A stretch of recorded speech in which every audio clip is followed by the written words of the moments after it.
Welcome back to the ever-popular Fresh Outlook Lightning Round. We're going to touch on some of the topics that happened this week. We'll start with the serious one.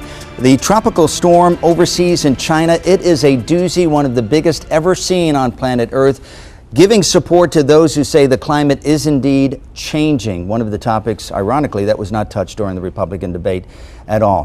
What are we seeing in China that we haven't seen ever? Probably only more of the same, really. I mean, we have deniers, people who want to deny climate change, and yet we have a bigger storm. I think you can't judge climate change by one storm, of course, but you have to take a look at what's happening. And this is a factor in the whole scheme of how we look at climate change. And Republicans don't seem to want to look at it. And I think this storm is going to be an example of why we have to be prepared. In fairness, there are some Democrats that don't want to look at it as well, politicians in general. Well, but it depends who's there. financing them. If they're getting their money from big oil and all these concerns that actually, get money from denying climate change, then that's what they're going to do. Let's get back to you. What is the psychology of this? People are presented with facts that the ice sheets are getting smaller, that their storms are getting stronger, that the weather is infinitely different than it was even 10, 15, 20 years ago. But for some reason, they think it is just the natural way. It's the psychology of ideology over rational thought. And then the other factor could be religion.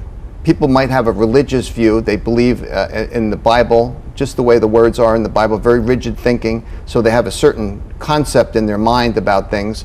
Not going to accept climate change, just not in the Bible. Or ideology, I'm a conservative Republican. I believe in oil and oil reserves and money, and that's I can't change my mind. And but they must understand that there's just one planet, and we can't negotiate our way out of this.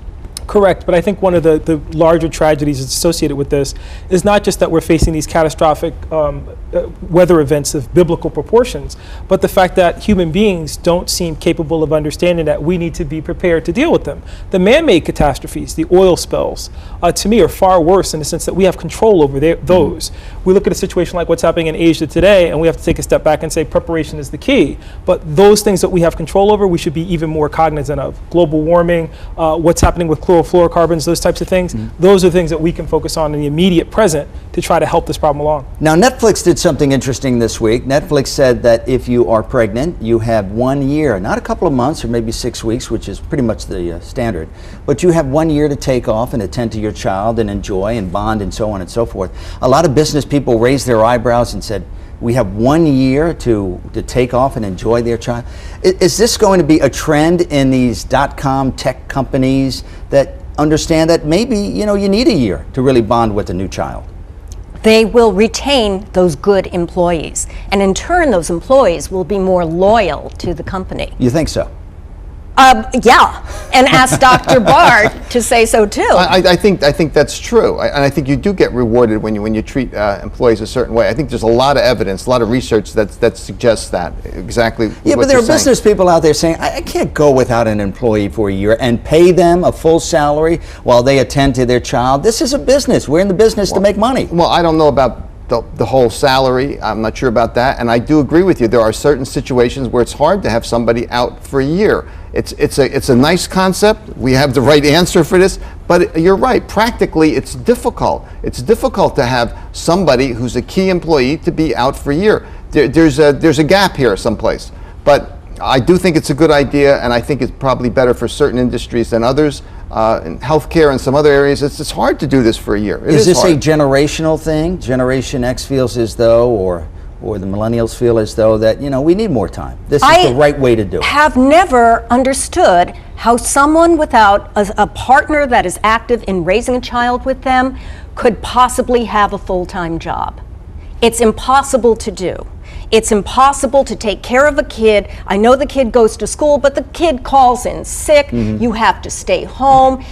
In America, we have a very unfriendly culture for mothers and single fathers with children. Well, how many moms, and I've known them myself, who have cried after 6 weeks because they have to go back to work and they don't have time really to bond with their child. They have to hand them over to their their mother or a nanny or a caretaker or somebody like that. It's an impossible situation. Great comment on social and civic responsibility here, I think, on the part of Netflix. Maybe that's not what's driving us, but I think ultimately it sends the right message in saying, if we look at the unprecedented problems that we have with youth today, here's Netflix saying, we believe parents need time to bond with their children. We're going to give our employees that opportunity because we want to try to impact that on our side of it.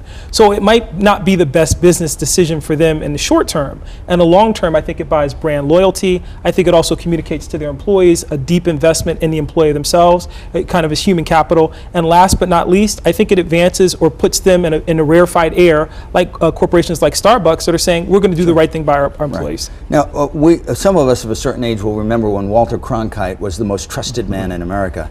Jon Stewart, who has said again and again, I have a comedy show, is one of the most trusted men in America as well. He left the show this week. I don't know if you saw it or not. It was a full hour farewell with a lot of the correspondents coming back. Boy, he spoke for a lot of people, didn't he? And really hit the nail on the head. You talk about a winning personality, a guy that's comfortable in his own skin and does a great job and also throws humor into everything. But the way he throws it in there is so clever. It makes the point a lot of time. And you know, it's just such a talent. It's a rare talent to be up at that level. Jackie, did he contribute to a younger generation not really believing the news anymore and not really feeling though they were telling the truth in some cases? You hit it on the head. Most millennials watch Jon Stewart, they watch Stephen Colbert for their news, and they scored higher on news quizzes than, frankly, people who watch Fox News or watch no news at all. But didn't that make regular news,